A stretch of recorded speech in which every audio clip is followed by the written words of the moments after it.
Okay, I'm rolling, Natalie. Last night of the Skywards Dubai International Jazz Festival, having a lovely little chat with James Morrison. And as you've said, they've saved the best for last. No doubt.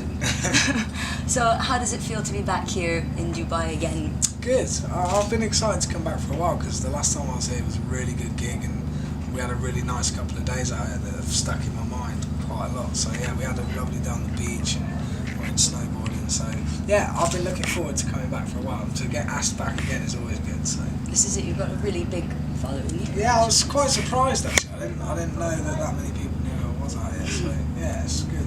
I wanted to kind of ask you how you got started. I read somewhere that your uncle taught you how to play a blues riff at a really young age. Is that kind of where the music? Yeah, I mean, I always had music around my family. My mum played in a band and my dad he tinkered on the guitar, but my uncle kind of was the one that sort of taught me enough to get going playing the guitar.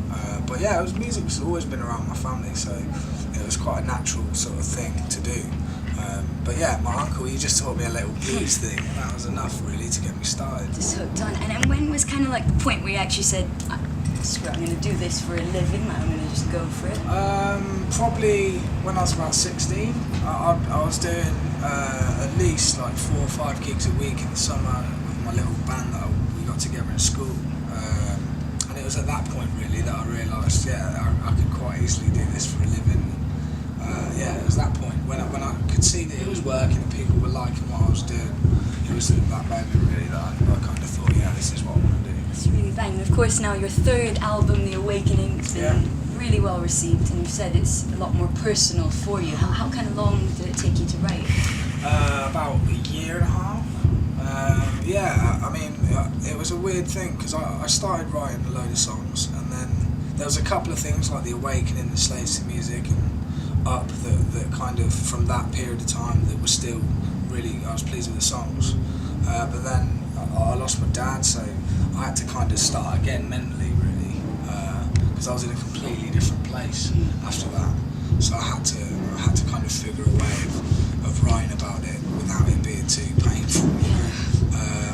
But yeah, I'm really pleased with the album for that reason really. I think I dealt with the losing my dad in a creative way that's not too sort of down, and it was meant to be a positive thing, you know. That's a really nice thing then to have with you. Yeah, totally. And it's like, yeah, exactly. It's like it's a nice like time capsule of that period of time. In I mean, it is a sad thing, but I've managed to sort of turn it into a positive that I can remember for a long time. So yeah, I'm really pleased with how it went. Kind of, do you more prefer, as you say, you're obviously gigging all of the time, do you prefer gigging or kind of the songwriting process? I prefer the gigging, definitely. Yeah? It's where the magic happens, really, for me. I'm a better singer live than I am in the studio, because in the studio you have the chance to go back and change it and think about it a little bit, maybe too much. Whereas live, you're right in the moment, you haven't got time to overthink it. You've already written the song, so the hard work's done, and that's when live is the fun side of it. Yeah, just feeling it, magic. Yeah, it's like people and they listen to music, singing back the songs, and you get real reactions from people and real emotions, and that's always the thing that I've loved about playing music. Thank you very much. Well, I hope you have a good gig tonight. Thank you very much. My Dubai, my city. Could you do a